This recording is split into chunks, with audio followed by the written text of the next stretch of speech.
cut! Hey everybody, it's Brooke and Brad with We Love Horror, and we are at HorrorHound at Sharonville Convention Center in Sharonville, Ohio, and we are about to have a spooktacular time.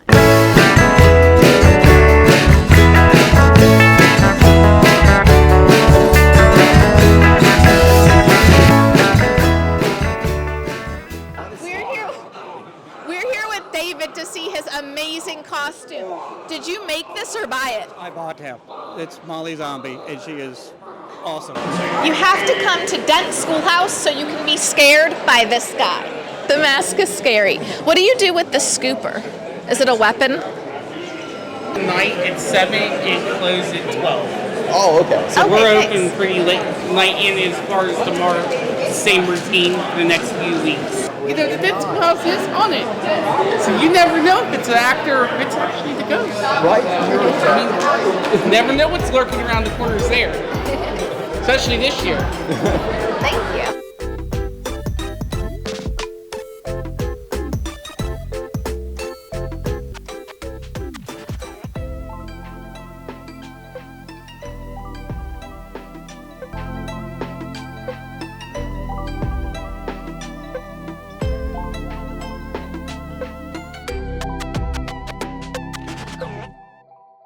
We are about to go into Mask Fest. Mask Fest is going to have lots of scary, you guessed it, masks. And they're pretty expensive, but you can tell all the hard work that went in. I can't wait to see how scary they look.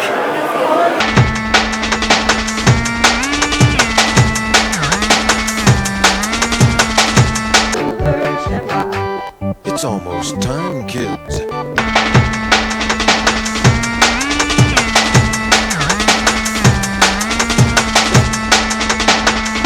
Joker Jack challenge. That's the best one. Yeah, that's Frozen Jack. Mrs. Doubtfire. She's not scary at all. The Nun, Exorcist. Twisted Metal. Dude, that's awesome.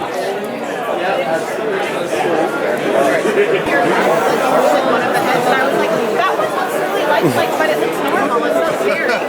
Not always the reaction I get, but I appreciate it. Thank you. I like how they put a TV to advertise there.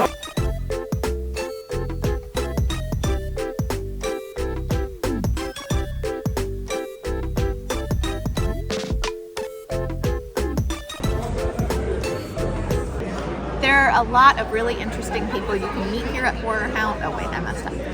There are a lot of really interesting actors that you can meet if you come to HorrorHound at Sharonville Convention Center. You can meet Isabel Furman, who is the star of Orphan. So spooky. You can meet Shawnee Smith, who was in the Saw movies. And let's look at some of the others. Because I don't remember the names, so let's look at some of the others. Yeah, I think he was the dad. You watched the original Saw, right? Yeah. Yeah, he was the main guy in Saw. Shawnee Smith this year, who was in the Saw movies. Sick little games. But I know her best from the sitcom Becker. Santa, it's time to see the doctor. And who else? One of the Michael Myers is over there. Isabel Furman is here. She, as you probably know, was Orphan. I think something's going on with Esther. You know, this. Oh, I can't say the. You can't say the spoiler. If you haven't seen Orphan, you need to see it because it has a great twist. Yeah. And it's kind of similar to a real life situation. No, I think they're in there. Guys? They said that they were each given one, and then they found out later what the ending was going to be. I was curious if you got one, or if you had a different, No. So, in my experience on 5, no one knew except the killers. And then on 6, the core 4, we did know. And I didn't know that piece that everyone else thought they were. Yeah, it was an interesting thing because I'm like, well, what was your motive? You know, did they give each of them a different motive? And they're like, no, it was the same thing. And I'm like, interesting. Oh, bummer. I wanted to know, to know somebody. What was your motivation? You know, now that I think about it, now that I'm remembering, actually for 5, we were given different versions. Yeah. At first, I was given a script like that. I forgot about that. I should reread that. That must be interesting. You could sell it on eBay. Yeah, and get sued. No thanks. In my script, I was the killer. Nice. All right, do we have... You know you've gone to HorrorHound too much when they start telling a story and you're like, oh yeah, I remember last time when they told that story. The story they told last time, that we heard again this time, was that each cast member was given a different script so that they would all think the villain was a different person.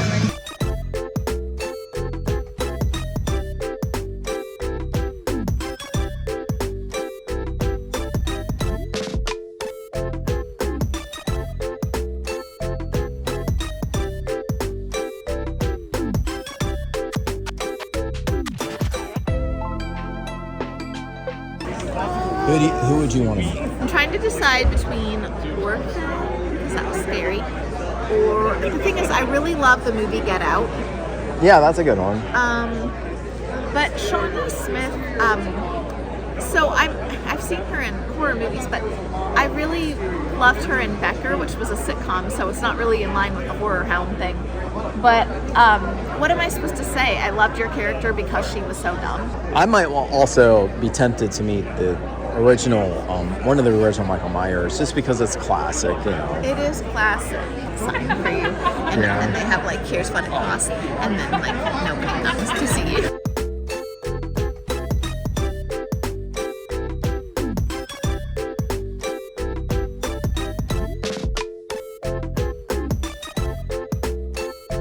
That's a wrap on day 1 of HorrorHound at Sharonville Convention Center.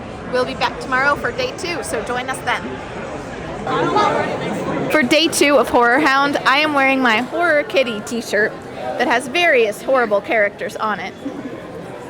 This shirt was a gift and I love it. And if you want to give someone a great gift, you should get them a We Love Horror shirt like Brad's wearing.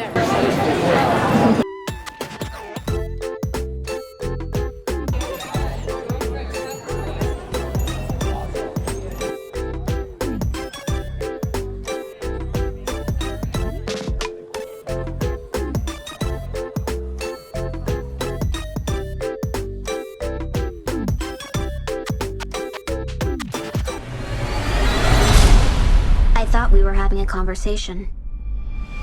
Yeah, because I love the horror genre, but I would love to like do a comedy because I want to see that side of myself. I want the audience to see that side of myself. I really enjoyed doing my stunts on Megan, so I'd love to do more action movies, so I think that would be really cool.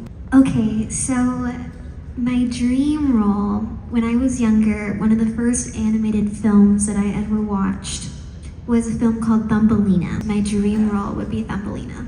I would love to go back, honestly, to film both Megans because I miss New Zealand so much and the whole cast and crew. But other than that, I would also love to go back to The Haunting of Hill House just to relive that set because that whole house was real. That whole soundstage was just that house. And I mean, it was terrifying when you're there, but other than that, it was so cool. And I was so young, so I would love to like relive the memories that I lived for 8 months on that show. I was curious if you could tell us about what the audition process was like for your roles in Megan. Yeah, well for me, I got the audition when I was like 8 years old, and I did the scene where I was telling Megan about my parents and how much I miss them, and then that's when she records the story about the cockroach in my sandwich or whatever, that whole thing.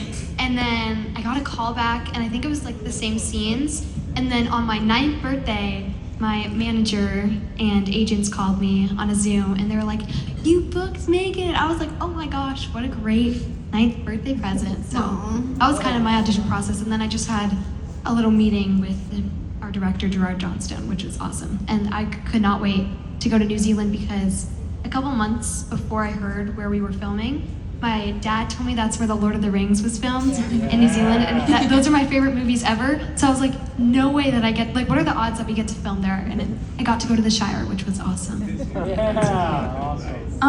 For me, it was, like I said, it was a really quick process, and they had me say some of the lines as well, and they got me to move around like a robot, and then they also asked me, Gerard was in the audition room with me, and he said, do you reckon I could just like throw on some music and then you can just dance? And I was like, what? I was like, okay. And then so I did, and then they stopped the music and I was dancing for like a good like 10 or 20 minutes, and then they stopped the music and I was like, yeah, that's all we needed. And then we left, and then Gerard said, "Oh wait, I just want to give you a big hug." And then so I was like, okay. And so he gave me a hug, and he called me when I was actually in dance class, and he told Mum, "Oh, you've, like, Amy's got the job." And then so when I came out of dance, I knew that the call was about Megan, but I didn't know if it was whether I got it or not.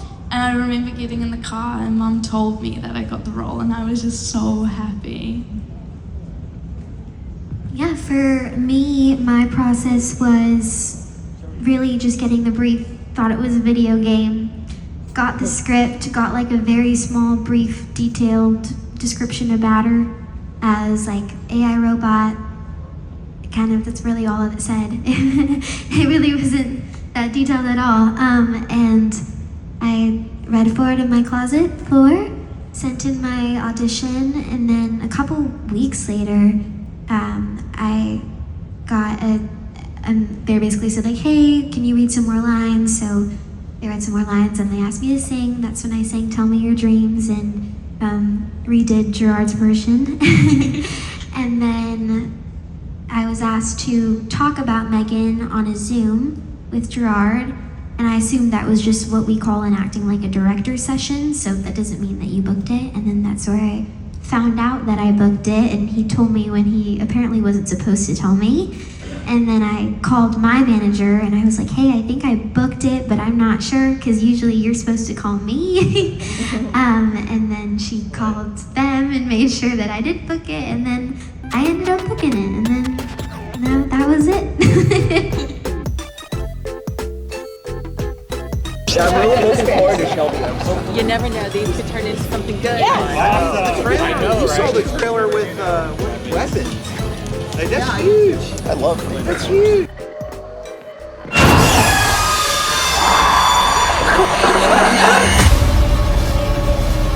Riley Brennan is. It's inspiring to know it works. You know, Yeah, it actually you just works. have to not stop. That's the key. It's Yeah. just keep going. You know, Exactly. you have a lot of opportunities to stop. Oh, You'll trust get me, a lot of I've already opportunities. stopped several times. So just- I'm restarting again. You just gotta keep going. Man. Yeah. Well, he knows with little kids. Yeah. Like, you've done it even with the little kids. Yeah, Can I right. get a picture of you? I film. Oh, yeah. I film at night when they're asleep. It's day 2 of HorrorHound, and we just got done meeting Chris Stuckman, who has Shelby Oaks coming out soon, and it was really exciting. He's super nice and very encouraging of our own goals as well. And we got to meet a girl that was in the movie. Her name is Sloan, and so that was really fun. We met her on another set recently, and so I'm really excited to see a movie that she's in after having met her already. But it was really fun to hear about his experiences, how he got started, and on YouTube, and he has 3 million subscribers, and just all the work that he did with the film.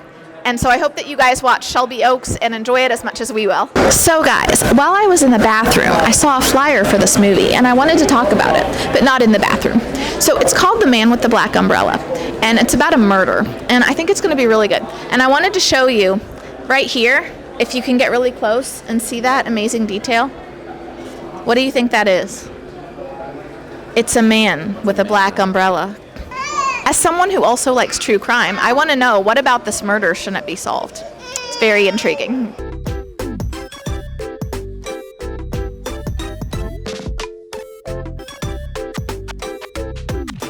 Are you back again tomorrow? No. No. I think we're done. 2 days from now. Well, if we had a babysitter all 3 days, maybe, but after today, I'm like, I made the cut! You made the cut. Well, I would like to ask didn't you. know it. I would like to ask you about your skincare routine.